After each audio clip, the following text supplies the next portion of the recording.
नमस्कार, देश की बात में हाजिर हैं। पहले बात विपक्ष की पार्टी तृणमूल कांग्रेस से जुड़ी हुई उसके राष्ट्रीय प्रवक्ता साकेत गोखले द्वारा फेक ट्वीट मामले में कोर्ट ने वो गिरफ्तार हुए, कोर्ट ले जाया गया। उनको 2 दिन की पुलिस हिरासत में भेज दिया गया है।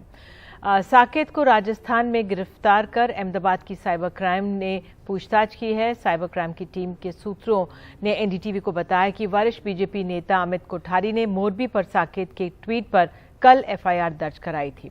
सूत्रों के हवाले से ये भी खबर आ रही है कि पूछताछ के दौरान साकेत ने आरटीआई तथ्यों की बात कही है। ट्वीट में कहा गया था कि मोरबी में प्रधानमंत्री के दौरे पर 30 करोड़ खर्च हुए हैं। पीआईबी फैक्ट चेक ने इस ट्वीट को, इस जानकारी को फेक बताया था। बहरहाल इस पूरे मामले पर राजनीति भी शुरू हो गई है।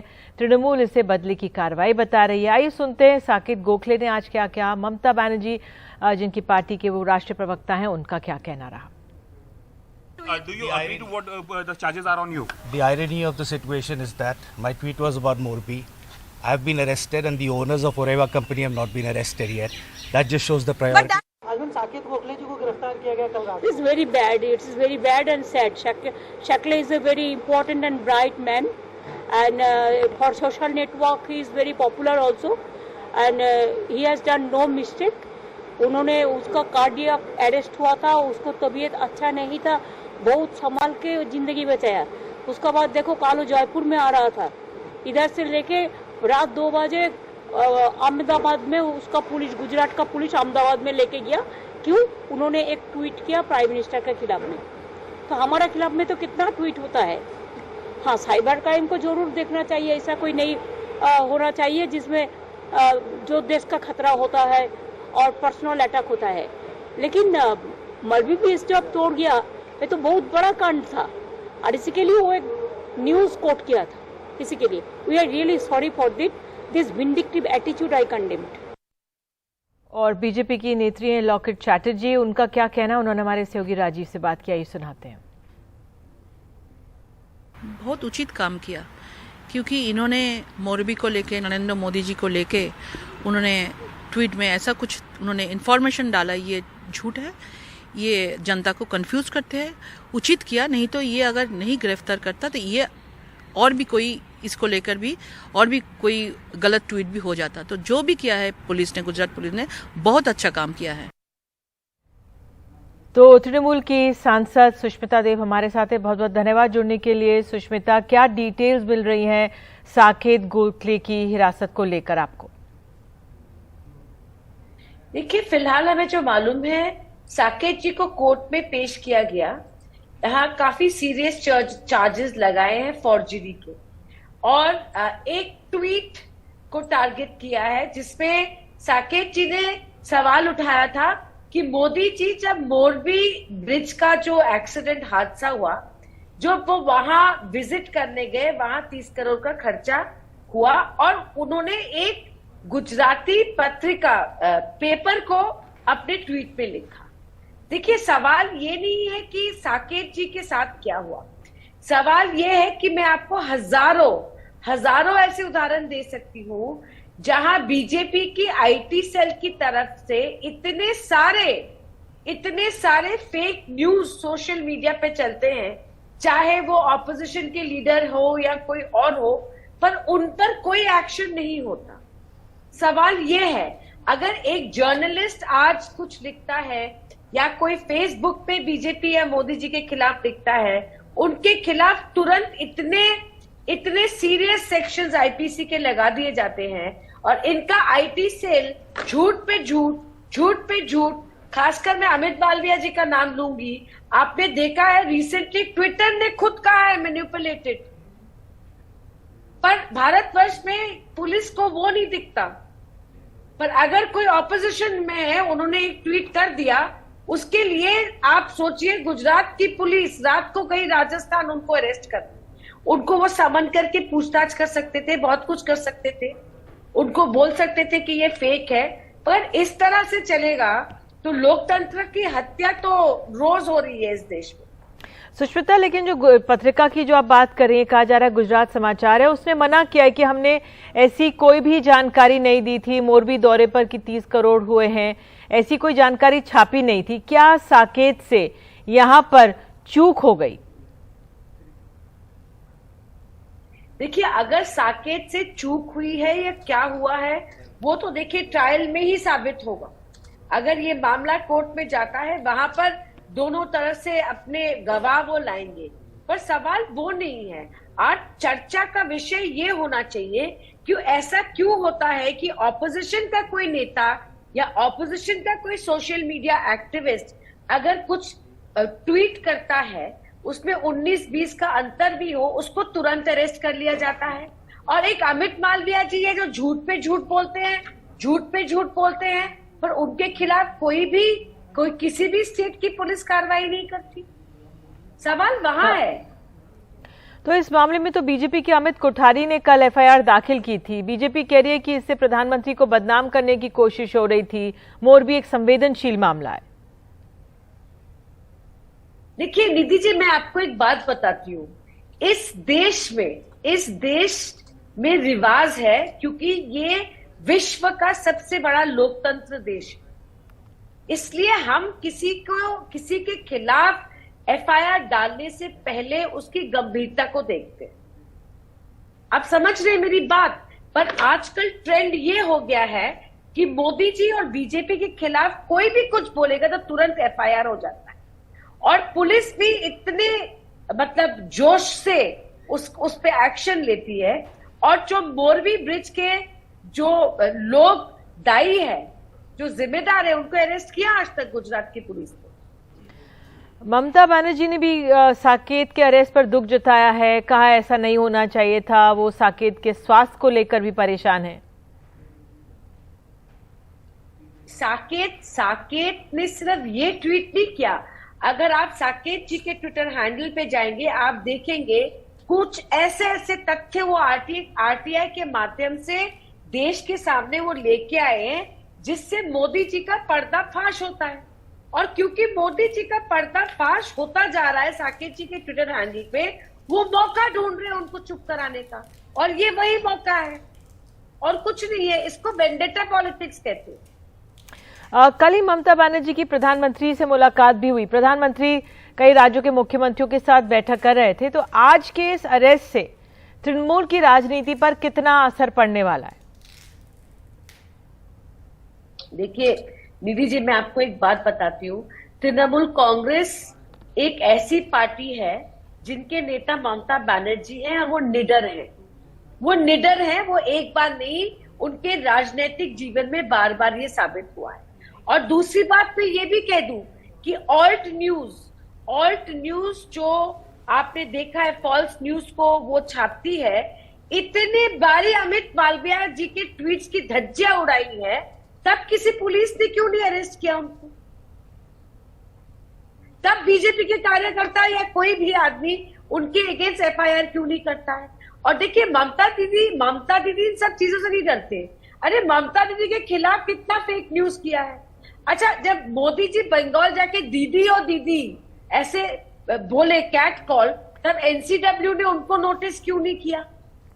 देखिए, ये साफ हो गया है कि कानून बीजेपी के लिए एक तरह है और ऑपोजिशन के लिए दूसरी तरह है, और इसको देश समझ रहा है। और मेरा पूरा विश्वास है कि सिर्फ वक्त की बात है। हम साकेत जी को, जिनको गिरफ्तार किया है, कानून के माध्यम से, कोर्ट के माध्यम से हमको बाहर लाएंगे, और जो काम वो पर्दाफाश करने का कर रहे थे, वो काम हमारा जारी रहेगा। क्योंकि ये पूरी पार्टी, भारतीय जनता पार्टी और उनकी सरकार झूठ पे चल रही है। बहुत बहुत धन्यवाद सुष्मिता देव, बात करने के लिए, अपनी बात सामने रखने के लिए। और इस मामले में हम सीधे चलते हैं तनुश्री पांडे के साथ, हमारी सहयोगी इस मामले पर जानकारी देंगी। तनुश्री, आप अहमदाबाद में हैं, क्या डिटेल्स और मिल रही हैं? तमाम जानकारी आपके पास क्या है इस अरेस्ट को लेकर? और मैं आपको पहले दिखाना चाहूँगी कि विजुअल्स में हमारे ठीक दिख रहा है कि डेरेक ओब्रायन जो कि टीएमसी एमपी है, उनके बड़े नेता हैं, वो साकेत की जो माता जी हैं उनके साथ और उनके लॉयर के साथ अभी अंदर जा रहे हैं। एसीपी ने उनको ये परमिशन दिया है कि वो कुछ समय के लिए साकेत से मिल सकते हैं। साकेत गोखले जो कि टीएमसी के नेशनल स्पोक्स पर्सन हैं, उनको यहाँ पे अहमदाबाद की साइबर क्राइम सेल में लाया गया, राजस्थान से अरेस्ट करके, और बाय रोड लाया गया। तो 7 से 8 घंटे का समय लगता है। उनको यहाँ लाया गया और इसीलिए एक लीगल प्रोसेस होता है, क्योंकि आप आप जब एक स्टेट से किसी को डिटेन करते हैं, दूसरे स्टेट में लाते हैं और अरेस्ट करते हैं, ऑफिशियली अरेस्ट करते हैं, तो आपको एक लीगल प्रोसेस के थ्रू जाना पड़ता है। तो वही लीगल प्रोसेस पूरा करने पुलिस अहमदाबाद कोर्ट पहुंची थी। पुलिस ने एक रिमांड मांगी, पुलिस कस्टडी मांगी। अभी उनको 2 दिन की पुलिस कस्टडी दे दी गई है, जो कि आज से शुरू होगी और 8 दिसंबर तक चलेगी। 8 दिसंबर को वापस कोर्ट में प्रोड्यूस किए जाएंगे। पुलिस अभी इस वक्त पे साकेत गोखले को इंटेरोगेट कर रही है। अब जितना भी टीएमसी इसको कह रही है कि एक पॉलिटिकल विच हंट है बीजेपी द्वारा टीएमसी पे, लीगली जहां तक ये केस स्टैंड करता है, हमको साइबर क्राइम सेल की सोर्सेज ने बताया है, मैं आपको बता दूं निधि, कि साकेत ने जो ट्वीट डाला था जिसमें उन्होंने एक मीडिया क्लिपिंग लगाई थी, जिसमें उन्होंने कहा था कि 30 करोड़ रुपए खर्च हुए हैं जब प्रधानमंत्री मोरबी में गए पूरा ब्रिज कोलैप्स का स्टॉक लेने। पुलिस का कहना है कि वो जो क्लिपिंग है उसका जो फॉन्ट है वो मिलता है गुजरात समाचार के फॉन्ट से। गुजरात समाचार में अपनी ऑडियंस के लिए बता दूं कि गुजरात स्टेट का एक सबसे पुराना समाचार में से गुजरात समाचार को माना जाता है। पुलिस ने इमीडिएटली गुजरात समाचार के जो ओनर्स हैं, जो उनका पूरा टॉप ब्रास है, आला कमान है, उनसे बात किया। गुजरात समाचार ने पूरे तरीके से इस चीज को मना कर दिया कि हमारे द्वारा कोई भी आरटीआई नहीं फाइल की गई है। दूसरी बात जो पुलिस कह रही है कि मोरबी इंसिडेंट को हुए दुर्घटना को हुए सिर्फ अभी करीब एक महीने का समय अभी पूरा हुआ है, तो इतनी जल्दी एक आरटीआई को करना, आरटीआई का आंसर भी मिल जाना साकेत गोखले के लिए इम्पॉसिबल है। तो इन बेसिस के ऊपर पुलिस ने एक कंप्लेंट को, जो कि हमें बताया जा रहा है कि अमित कोठारी, जो कि कोई भारतीय जनता पार्टी के नेता है जिनका एलियास है भाला भाई कोठारी, वो अभी बीजेपी के गुजरात में उनके इंटरनल कमिटी के मेंबर भी हैं, उनके द्वारा ये कंप्लेंट फाइल की गई। जो कंप्लेनेंट है उन्होंने भी कलेक्टर से पूछा कि क्या 30 करोड़ रुपए खर्च किए गए थे। जब कलेक्टर ने उनको मना किया तो वो ये कंप्लेंट लेकर आए। साइबर क्राइम सेल ने भी कलेक्टर से पूछा, गुजरात समाचार की टीम से पूछा। सब कुछ तय करने के बाद साइबर क्राइम सेल ने इस एफआईआर को, इस कंप्लेंट को 1 घंटे के अंदर एफआईआर में तब्दील कर दिया। उन्होंने अपनी टीम को साकेत गोखले का पता लगाने बोला। साकेत गोखले कल राजस्थान में उन्हें पता चला कि है, इमीडिएटली अपनी टीम भिजवा के उन्होंने आज डिटेन किया और अब उनको ऑफिशियली अरेस्ट कर लिया गया है, पुलिस कस्टडी में लाया गया है। पुलिस जो अभी बोल रही है, सबसे जरूरी बात है कि 5 ऐसे सेक्शंस लगाए गए हैं फॉर्जरी के, जो सभी सेक्शंस नॉन बेलेबल है। सभी सेक्शंस में अगर एक भी सेक्शन प्रूव होता है तो जो मिनिमम सजा है उसकी वो है 5 साल की। तो पुलिस अभी कह रही है कि सबसे पहले हम साकेत गोखले से ये पूछेंगे, क्योंकि हमारी सब सोर्स कहती है कि साकेत गोखले ने खुद से ये पूरी एक झूठ का जो जाल है उन्होंने बुना था प्रधानमंत्री नरेंद्र मोदी को डिफेम करने के लिए, वो भी एक बहुत ही संवेदनशील मामले में, जो कि मोरबी ट्रेजेडी है। पुलिस कह रही है कि आप एक पॉलिटिशियन होते हुए एक दूसरे पॉलिटिशियन को तंज कसना, उनको अटैक करना आपका हक है, पर एक संवेदनशील मामले में झूठ बना के लोगों को गुमराह करना वो हम होने नहीं देंगे। तो सबसे पहले साकेत गोखले से इंटेरोगेशन में ये पूछा जाएगा कि क्या इंटेंशन था इसके पीछे, क्या आपको पता था कि आप जो कर रहे हैं वो एक तरीके का झूठ है, इसके पीछे इंटेंशन क्या था आपकी बेसिकली इंटेंशन क्या थी? क्या आपकी इंटेंशन थी एक तरीके का कोई झूठ कसना प्रधानमंत्री नरेंद्र मोदी के खिलाफ, या आप एक संवेदनशील मामले को अपने पॉलिटिकल गेन्स के लिए यूज करना चाहते हैं? ये सब साइबर क्राइम सेल के सोर्स ने हमको एनडीटीवी को इन्फॉर्म किया है। पर अभी सबसे जरूरी बात यह है कि टीएमसी अब इसको पूरे तरीके से एक पॉलिटिकल बैटल बना चुकी है। डेरेक ओब्रायन दिल्ली में थे, वो दिल्ली से उड़ के यहां पहुंचे पहली फ्लाइट पे। साकेत गोखले की माताजी भी उनके साथ हैं, उनके लॉयर भी है। पर ये अभी किस तरीके से लीगली ये केस स्टैंड करेगा, क्योंकि पुलिस कह रही है हमारे पास सारे सबूत है प्रोसिक्यूट करने के लिए साकेत गोखले को, और नॉन बेलेबल वारंट भी है, तो क्या वो उनको बेल देगी कि भी नहीं, ये देखना बहुत इंटरेस्टिंग रहेगा। बिल्कुल तनुश्री, इस तमाम जानकारी के लिए आपका बहुत बहुत धन्यवाद। और आइए देश की बात में आगे बढ़ते हैं। उत्तर प्रदेश से जुड़ी हुई खबर, लखीमपुर खीरी मामले में कानूनी कार्रवाई होगी। लखीमपुर कोर्ट ने आज केंद्रीय मंत्री के बेटे आशीष मिश्रा पर 4 किसानों और एक पत्रकार की हत्या के मुकदमे पर मुहर लगा दी है। ट्रायल इस मामले का 16 दिसंबर से शुरू होगा। अदालत ने मिश्रा की डिस्चार्ज की याचिका कल ही खारिज की थी।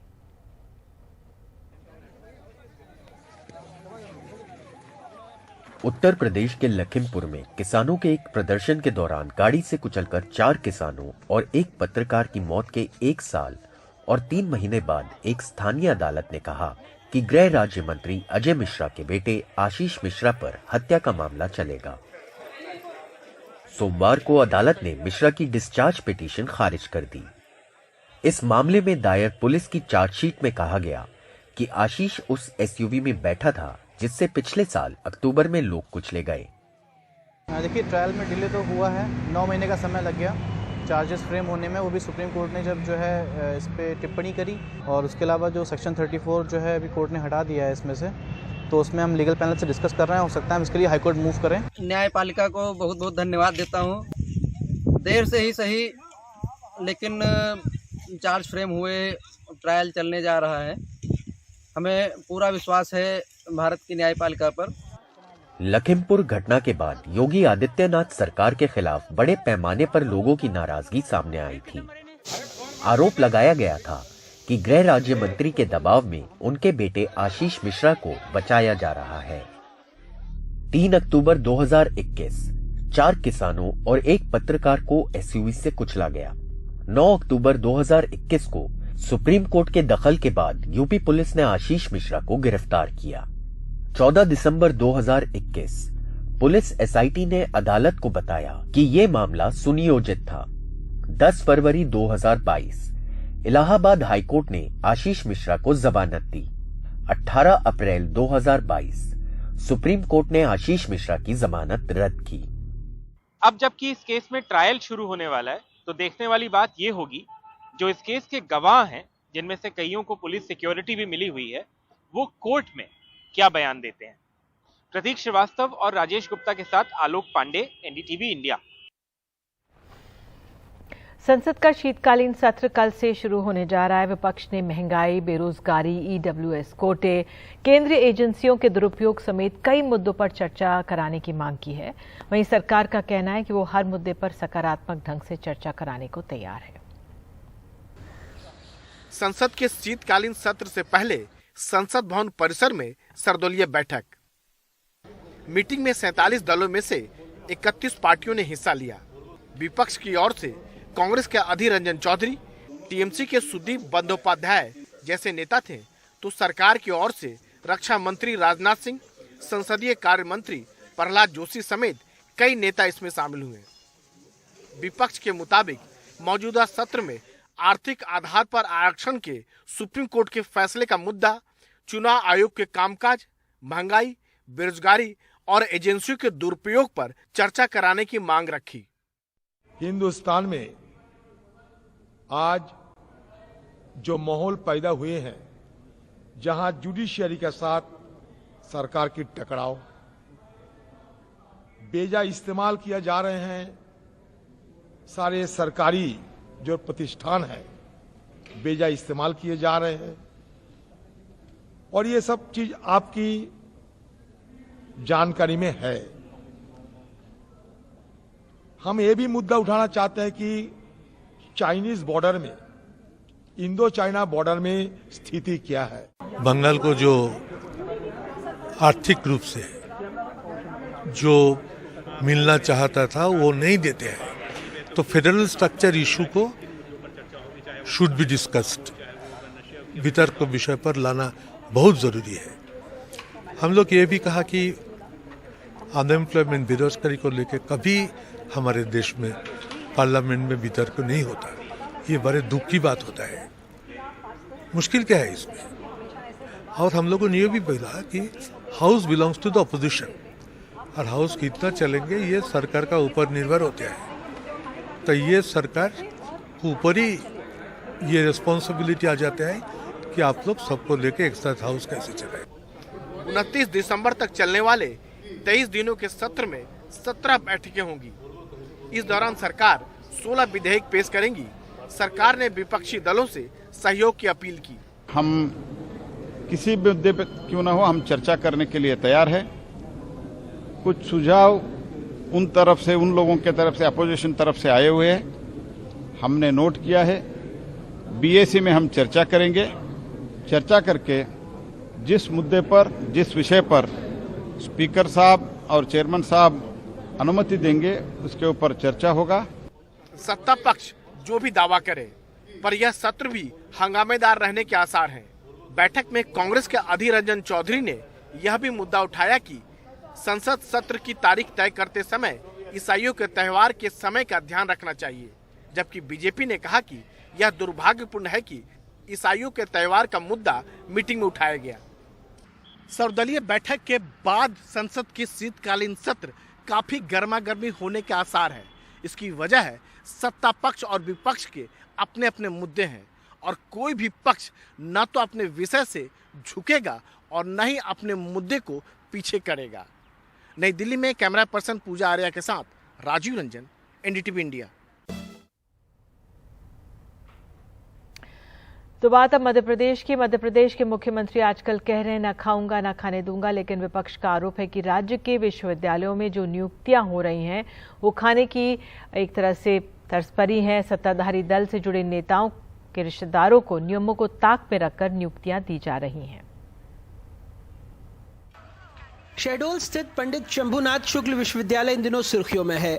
यहां मध्य प्रदेश विधानसभा के अध्यक्ष गिरीश गौतम की बेटी रजनी गौतम, उच्च शिक्षा मंत्री डॉक्टर मोहन यादव के रिश्ते में भतीजी प्रज्ञा यादव और भी कई बीजेपी नेताओं के करीबी बतौर असिस्टेंट प्रोफेसर नियुक्त हुए हैं। कई आवेदकों का आरोप है कि नियुक्ति में काबिलियत नहीं, भाई भतीजावाद को तरजीह दी गई है। 48 की जगह 24 नियुक्तियां हुई हैं। इंटरव्यू पैनल में इलेक्ट्रॉनिक्स के लिए गणित के विशेषज्ञ को बिठा दिया गया। नियुक्ति के लिए एक्सपर्ट कमेटी पैनल को इंटरव्यू से पहले बदल दिया गया।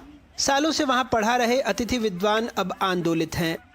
भर्ती प्रक्रिया में रोस्टर का इन्होंने कहीं पालन नहीं किया। एपीआई में जो सबसे नीचे थे 50वें नंबर, 50वें नंबर, 60वें नंबर उनका चयन हो गया और जो ऊपर के कैंडिडेट थे उनका चयन नहीं हुआ। 7 तारीख तक जब इंटरव्यू चला और ज्वाइनिंग के लिए रातों रात इन्होंने मेल कर दिए और सुबह 10:30 बजे तक सभी को ज्वाइनिंग करा लिया गया। यूजीसी के रूल्स रेगुलेशन की धज्जियां उड़ाई हैं और विश्वविद्यालय का जो 2016 का जो अध्यादेश है, जो ईसी का जो निर्णय है, उसका भी उन्होंने पालन नहीं किया और कार्य परिषद का ठीक तरीके से गठन भी नहीं हुआ। कोई SC/ST का उसमें कोई मेंबर नहीं है, कोई अशासकीय प्रतिनिधि नहीं है, कोई वित्त विभाग का प्रतिनिधि नहीं है और कोरम पूरा नहीं हुआ और उन्होंने आनन फानन में इंटरव्यू करा करके विधानसभा अध्यक्ष जी की सुपुत्री का चयन हो गया, डॉक्टर रजनी गौतम का, और हमारे माननीय उच्च शिक्षा मंत्री जी की एक रिश्तेदार डॉक्टर प्रज्ञा यादव का चयन हो गया और उससे सीनियर कैंडिडेट बैठे रह गए। वहीं विश्वविद्यालय प्रशासन का कहना है कुछ गलत नहीं हुआ, सब नियमों के तहत हुआ। मेरिट लिस्ट तब बनती है जब कोई रिटन एग्जामिनेशन किसी चीज का होता है। यहाँ पर रिटन एग्जामिनेशन नहीं किया गया था। और दूसरी चीज सबसे महत्वपूर्ण यह है कि यूजीसी 2018 के रेगुलेशन में साफ साफ लिखा है कि किसी भी अन्य सूची से कोई लेना देना नहीं है। इंटरव्यू में जो परफॉर्मेंस होगी वहां उसके आधार पर नियुक्ति दी जाएगी, उसकी अनुशंसा की जाएगी। हमने उस चीज का अक्षर से पालन किया। यदि हम 60 लोग को बुला रहे हैं तो हमको 70 लोगों को बुलाने में क्या गुरेज है। एक और हंगामा नेता प्रतिपक्ष के खत से उठा है, जहां उन्होंने जवाहरलाल नेहरू कृषि विश्वविद्यालय में नवनियुक्त कुलपति डॉक्टर प्रमोद कुमार मिश्र की नियुक्ति पर यह कहकर सवाल उठाए हैं कि वो बीजेपी प्रदेश अध्यक्ष VD शर्मा के ससुर हैं। संग या रिश्तेदारी के बजाय जो उनकी काबिलियत है उसके आधार पर होना चाहिए। इसीलिए डॉक्टर गोविंद सिंह जी ने पत्र लिखा है मुख्यमंत्री जी को। मुझे उम्मीद है कि मुख्यमंत्री जी जो शिक्षा के इम्प्रूवमेंट की बात करते हैं, CM राइज स्कूलों की बात करते हैं, उनको इन सब चीज़ों पे गौर फरमाना चाहिए। जबलपुर कृषि विश्वविद्यालय के कुलपति का नाम कृषि के अध्ययन और अध्यापन में बड़ा है, उन्हें वर्षों का तजुर्बा भी है, लेकिन कांग्रेस को मौका मिला है इस मुद्दे पर बीजेपी को घेरने का, मध्य प्रदेश के विश्वविद्यालयों में नियुक्ति को लेकर भाई भतीजावाद के आरोप लगाने का, और बीजेपी फिलहाल इस मामले में कुछ कहने से बचती दिख रही है। भोपाल से कैमरा पर्सन रिजवान खान के साथ अनुराग द्वारी, एनडीटीवी इंडिया। छत्तीसगढ़ के अंबिकापुर के सरकारी अस्पताल में 4 नवजात बच्चों की मौत हो गई। ये सारे नवजात special new born care unit में भर्ती थे। परिजनों का आरोप है कि बिजली जाने की वजह से बच्चों की मौत हुई है। वहीं अस्पताल प्रशासन का कहना है कि बिजली जाने से बच्चों की मौत का कोई संबंध नहीं है। सरकार ने इस मामले में उच्च स्तरीय जांच के आदेश दे दिए हैं।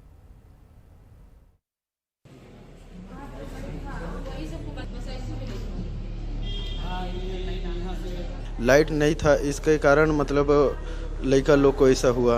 ऑक्सीजन ले नहीं पा रहा था, अब लाइट गोल हो गया, फिर कहाँ से लेकर ऑक्सीजन। अंबिकापुर मेडिकल कॉलेज और जिला अस्पताल में 1 से 5 दिन के नवजातों की धड़कन यकायक रविवार और सोमवार की दरमियानी रात रुक गई। परिजन कहते हैं बिजली गई, वेंटिलेटर और दूसरी मशीनों ने काम करना बंद कर दिया, जिससे इन बच्चों की मौत हुई।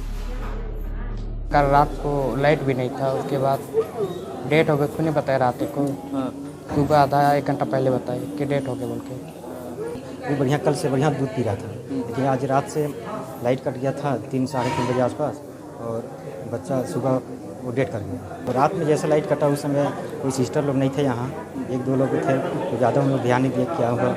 उसके बाद वो डेथ हो गया। मेरी पत्नी जब दूध पिलाने गई थी तो दूध नहीं पी रहा था, तो सिस्टर लोग बोले कि दूध बहुत ज़्यादा पी लिया था इसीलिए नहीं पी रहा होगा। उसके बाद उसको कोई देख रेख नहीं कर रहे थे। हालांकि अस्पताल, बिजली विभाग सबका कहना है उनकी तरफ से कोई दिक्कत नहीं थी। तो हमारा रात भर बिजली सप्लाई कंटिन्यू रहा है, बिजली विभाग की सप्लाई में कोई कहीं कमी नहीं आई थी।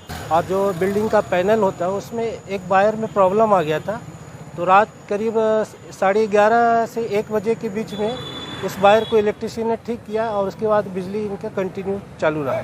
6 बच्चे जो वेंटिलेटर में थे उसमें से 2 की मृत्यु हुई, और जो सामान्य वजन के थे उसमें से भी 2 की मृत्यु हुई। वो मृत्यु 5:30 से 8:30 बजे के बीच में हुई हैं, और ये सब अत्यधिक गंभीर अवस्था में लाए गए थे और मरीज के परिजनों को बता दिया गया। लाइट गोल होने की वजह, लाइट गोल से इसका कोई सीधा संबंध नहीं है। लाइट गोल आज आ रही थी, तत्काल निरंतर रूप से बाधित हुई ऐसा नहीं है, और वेंटिलेटर चल ही रहे थे। बीजेपी ने स्वास्थ्य मंत्री को काले झंडे दिखाए, उनका इस्तीफा मांगा। मंत्री जी खुद बता रहे हैं उनके मांगने पर ड्यूटी रोस्टर तक नहीं मिला, फिर भी क्लीन चिट देते नजर आ रहे हैं। कि बैकअप के बिना बहुत देर तक वेंटिलेटर काम नहीं करता है, एक लिमिटेड समय रहता है उसका। लेकिन अस्पताल में जो लापरवाही बरती जा रही है, छत्तीसगढ़ के अंदर स्वास्थ्य महकमे में जिस तरीके से लापरवाही बरती गई है वो अक्षम्य है। और अंबिकापुर के स्वास्थ्य मंत्री जो पूरे तरीके से स्वास्थ्य की व्यवस्था को अपने ही गृह जिले में, छत्तीसगढ़ तो दूर की बात है, वो सब ठीक करने में विफल रहे हैं, उनको अपने पद से तत्काल त्यागपत्र देना चाहिए। ये बात सामने आई है कि पैनल जो था उसमें शॉर्ट सर्किट हुई, और 8-8 घंटे की पाली है। हर पाली में 8 घंटे के अंतर्गत जिन डॉक्टर्स को राउंड लेना चाहिए, आप ड्यूटी पे नहीं है लेकिन आपको राउंड लेना है, आपने राउंड लिया कि नहीं लिया, ये जांच होगा और इसकी जवाबदारी तय होगी। मैंने ड्यूटी रोस्टर भी मांगा था, किन्हीं कारणों से ड्यूटी रोस्टर उपलब्ध नहीं हो पाया है, लेकिन उस विषय में भी जांच होगी। बहरहाल अंबिकापुर मेडिकल कॉलेज प्रशासन ने जिस तरह से मौत को आकस्मिक बता दिया, वहीं अस्पताल में मौजूद परिजनों के आंसुओं ने साबित कर दिया कि अस्पताल में सुविधाओं की कमी से इस आदिवासी इलाके से आने वालों की सुनने वाला कोई नहीं है। अंबिकापुर स्वास्थ्य मंत्री टी.एस. सिंहदेव का इलाका है और इस इलाके से लापरवाही की ऐसी तस्वीरें नई नहीं हैं।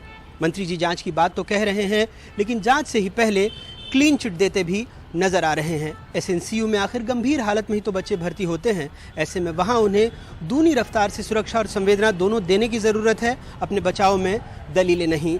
जांच से बच्चे तो वापस नहीं लौटेंगे, लेकिन कम से कम उन्हें इंसाफ तो मिलेगा। रायपुर से अपने सहयोगी जुल्फिकार और कैमरा पर्सन रिजवान खान के साथ अनुराग द्वारी, एनडीटीवी इंडिया। अंतर्राष्ट्रीय गैंगस्टर गोल्डी बरार का एक ऑडियो सामने आया है जिसमें वो दावा कर रहा है कि उसे किसी भी देश की पुलिस ने नहीं पकड़ा है, जबकि सुरक्षा एजेंसियों के सूत्रों के हवाले से खबर आई थी कि उसे अमेरिका में पकड़ लिया गया है। पंजाब के मुख्यमंत्री ने 2 बार उसके पकड़े जाने की पुष्टि भी कर चुके हैं, जिसे लेकर अब विवाद है। गोल्डी सिद्धू मूसेवाला हत्याकांड का मास्टरमाइंड है। गैंगस्टर गोल्डी बरार का एक ऑडियो वायरल है जिसमें वो दावा कर रहा है कि उसे किसी भी देश की पुलिस ने नहीं पकड़ा है। अगर कभी उसे लगेगा कि पुलिस उसके करीब है तो वो खुद को गोली मार लेगा। उसे जिंदा रहते हुए कोई नहीं पकड़ सकता। उसका दावा है कि फिलहाल ना वो अमेरिका में है और ना कनाडा में। ये इंटरव्यू पंजाब के एक पत्रकार को दिया गया है। हालांकि ये पुष्टि नहीं हो सकी है कि ये ऑडियो गोल्डी का है या किसी और का। पंजाब के मुख्यमंत्री गुजरात और पंजाब में 2 बार कह चुके हैं कि गोल्डी बरार कैलिफोर्निया में पकड़ा गया है। हमने आते ही गन कल्चर पर, गैंगस्टर कल्चर पर रोक लगाना शुरू किया। कनाडा में एक बहुत बड़ा गैंगस्टर बैठा था जो सब गैर सामाजिक कार्रवाइयां करवा रहा था, पैसे भेज रहा था या कुछ भी। गोल्डी बरार, उसको अमेरिका में डिटेन कर लिया गया है। गोल्डी बरार पंजाबी सिंगर सिद्धू मूसेवाला की हत्या का मास्टरमाइंड है। पुलिस के मुताबिक उसने लॉरेंस बिश्नोई के साथ मिलकर मूसेवाला की हत्या करवाई थी। सुरक्षा एजेंसियों के सूत्रों के मुताबिक मूसेवाला की हत्या के बाद गोल्डी कनाडा से भागकर कैलिफोर्निया चला गया था, क्योंकि उसे खतरा था कि कहीं उसका विरोधी गैंग या फिर सिद्धू मूसेवाला के फैंस उसे मार ना दें। और वहां 20 नवंबर को पकड़ा गया। हालांकि अब गोल्डी बरार का कथित ऑडियो सामने आने के बाद पंजाब में विपक्षी दल पंजाब सरकार के दावे पर सवाल खड़े कर रहे हैं। होना की है जिस तरीके ना बयान देते हैं, होना क्या है, जिस तरह से भगवंत मान ने बयान दिया है कि मैंने FBI से बात करके गिरफ्तार कराया, इतना बड़ा झूठ। मुझे लगता है उन्हें शर्म आनी चाहिए। मुख्यमंत्री बनकर ऐसे झूठ बोल रहे हैं। इस तरह का बयान मुख्यमंत्री का बहुत ही गैर जिम्मेदार व्यवहार है। इन्हें पंजाब की जनता से माफी मांगनी चाहिए। पंजाब पुलिस गोल्डी के कथित ऑडियो की जांच कर रही है ताकि सच सामने आ सके। गोल्डी बरार पर पंजाब में दर्जनों केस दर्ज हैं। यहां तक कि सिद्धू मूसेवाला की हत्या के बाद उसने खुले तौर पर हत्या की जिम्मेदारी ली थी। अब अगर वो कहीं पकड़ा गया है और एजेंसियां उसको भारत ला पाती हैं तो एक बड़ी कामयाबी होगी। लेकिन उसके पकड़े जाने को लेकर कई तरह के सवाल हैं जिनके जवाब का इंतजार है। नई दिल्ली से मुकेश सिंह सेंगर, NDTV इंडिया।